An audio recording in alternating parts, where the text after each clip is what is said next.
5-0 একটা বড় জিত জিতে নিল সেনেগাল, যে কিনা ওয়ার্ল্ড কাপ থেকে বাদ চলে যাচ্ছিলো। ইরাকের বিরুদ্ধে কিন্তু একটা বড় জিত জিতে নিয়েছে।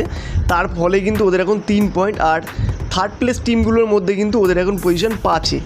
মানে এখন যদি ঠিকঠাকভাবে বাকি সব খেলা ঠিকঠাকভাবে শেষ হয় তাহলে কিন্তু সেনেগালের ভালো মতো চান্স আছে কিন্তু 32-র জন্য কোয়ালিফাই করার।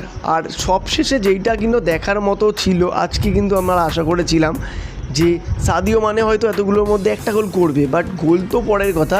সাদিও মানের কিন্তু একটা অ্যাসিস্টও কপালে এখনও জোটেনি।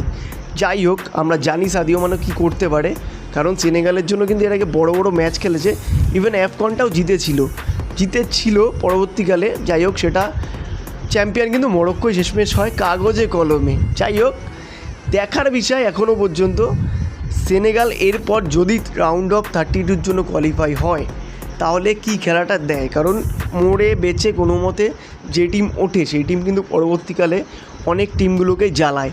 এটা কিন্তু এর আগেও আমরা দেখেছি, আর আশা করব সেনেগাল সেই রকম কোনো পারফরমেন্স দেবে।